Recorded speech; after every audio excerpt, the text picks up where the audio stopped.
বিয়ানীবাজার মানব সেবা সংস্থার নবগঠিত কমিটির অভিষেক, শপথ গ্রহণ ও আলোচনা সভা সম্পন্ন হয়েছে। বুধবার বিকেলে বিয়ানীবাজার উপজেলা অডিটোরিয়ামে অনুষ্ঠিত হয় বিয়ানীবাজার উপজেলার ঐতিহ্যবাহী সামাজিক সংগঠন বিয়ানীবাজার মানব সেবা সংস্থার নবগঠিত কমিটির অভিষেক, শপথ গ্রহণ ও আলোচনা সভা।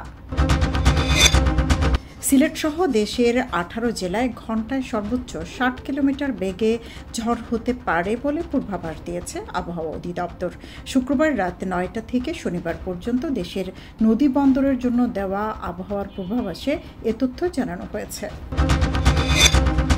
আর মাত্র 2 দিনের অপেক্ষা। রোববার সিলেটে শুরু হবে জিম্বাবুয়ের বিপক্ষে বাংলাদেশের 2 ম্যাচের টেস্ট সিরিজ। দ্বিতীয় টেস্ট 28 এপ্রিল।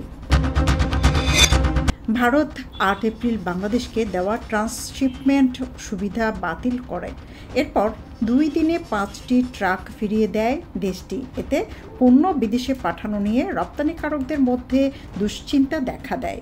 পরবর্তীতে সামাল দিতে সিলেট বিমানবন্দর দিয়ে 27 এপ্রিল থেকে কার্গো ফ্লাইট পরিচালনা শুরু হবে। প্রথম দিন কার্গো ফ্লাইট যাবে স্পেনে। বড়লেখায় উত্তর শাহবাজপুর ইউনিয়নের সাইপুর থেকে স্থানীয় যুবলীগ নেতা মিলাদ হোসেনকে গ্রেপ্তার করেছে পুলিশ। বৃহস্পতিবার ভোররাতে তাকে গ্রেপ্তার করা হয়। শুক্রবার তাকে আদালতের মাধ্যমে কারাগারে প্রেরণ করা হয়েছে। মিলাদ সাইপুর এলাকার মনির হোসেনের ছেলে।